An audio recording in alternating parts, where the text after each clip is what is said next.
Bonjour à toutes, bonjour à tous. On se retrouve pour la correction de l'activité de cette semaine. Donc, on commence un nouveau chapitre sur l'axe innovation scientifique et responsabilité, en anglais Scientific Innovation and Responsibility. Vous aviez deux choses à faire. Regardez ce document et à partir de ce document, trouver le thème dont nous allions parler dans le chapitre. Question 1. The topic of our new chapter is New Technologies and Artificial Intelligence. Évidemment, vous avez des robots, etc. Donc, le thème n'était pas très compliqué à trouver. Et la partie 2 de l'activité de cette semaine, vous deviez trouver donc des problématiques key questions, donc une minimum, plusieurs. Ici, je vais vous en proposer donc 4. Vous pourrez choisir à la fin du chapitre celle qui vous plaît le plus, celle sur laquelle vous avez le plus de choses à dire.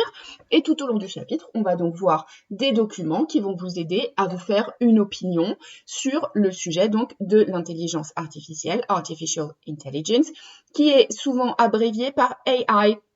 D'accord? Donc attention, A, la lettre A, I, d'accord? AI, Artificial Intelligence. En français, évidemment, c'est le contraire, hein. C'est IA, intelligence artificielle. Je vous avais mis donc la grille qui vous sert pour fabriquer des questions, c'est toujours la même, en sachant qu'il n'est pas obligatoire d'avoir un mot interrogatif, il n'est pas obligatoire d'un verbe, il n'est pas obligatoire d'avoir un complément. Par contre, il faut un auxiliaire, il faut un sujet et il faut un point d'interrogation, évidemment, à la fin pour bien voir que c'est une question. Donc là, je vais essayer de vous faire des problématiques qui répondent à différentes structures. Vous voyez qu'ici, par exemple, dans la première, il n'y a pas de verbe. Ici, on a pas de mot interrogatif et pas de verbe. Ici, pas de mot interrogatif, mais par contre, on a un verbe. Et dans la deuxième, on a un peu de tout. Alors, on va les lire ensemble. To what extent is artificial intelligence a progress? Ou to what extent is artificial intelligence a danger? To what extent, je vous l'avais dit dans la vidéo de méthodologie de lundi, ça veut dire dans quelle mesure, à quel point. Donc la réponse, ça sera un peu, beaucoup, énormément, etc. How will artificial intelligence change our lives? How, comment? Et ici, ce sont les questions qui en français, souvent, elles vont commencer par est-ce que, d'accord? Donc on n'a pas de mot interrogatif. Et en anglais, quand on dit est-ce que, en fait, on commence directement par l'auxiliaire. Alors on y va.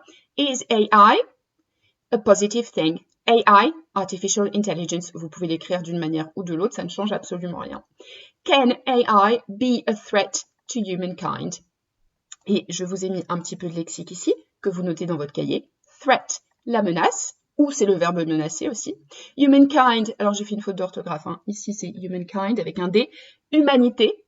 To what extent, dans quelle mesure? Donc vous notez ces trois choses dans votre partie vocabulaire. Vous notez les problématiques dans votre cahier, d'accord? Vous prenez une nouvelle page, c'est un nouveau chapitre.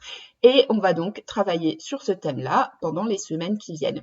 Si vous avez des questions, surtout vous n'hésitez pas, vous m'envoyez un mail et je vous retrouve la semaine prochaine pour la suite.